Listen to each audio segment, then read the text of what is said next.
Communicable diseases. In this module, you will learn about communicable diseases.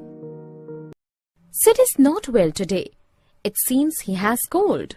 Oh, he's sneezing. Sid, you should cover your face with a handkerchief while sneezing.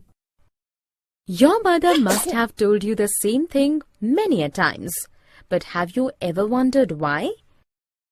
It is because unless you cover your face while sneezing, you shall spread the germs causing cold in the air around you. These germs can infect other people around you, thus spreading the disease. There are a number of diseases that can be transmitted from an infected person to a healthy person. Such diseases are called communicable diseases. Some common examples of communicable diseases are typhoid, malaria, cholera, influenza, and plague. Communicable diseases are caused by germs. Germs are extremely small living things that cannot be seen with the naked eye. These are also called microbes or pathogens.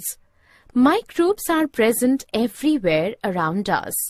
They are present in air, water, soil, food, and also in the bodies of animals.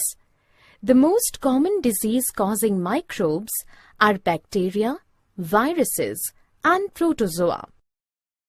Bacteria cause diseases such as typhoid, plague, tuberculosis, pneumonia, and cholera. Viruses cause diseases such as common cold, measles, polio, chickenpox, and influenza. Protozoa cause diseases such as malaria and Amoebic dysentery. Let's recap. Diseases which can be transmitted from an infected person to a healthy person are called communicable diseases. Communicable diseases are caused by germs, also called microbes or pathogens. Bacteria, virus, and protozoa are the most common disease-causing microbes.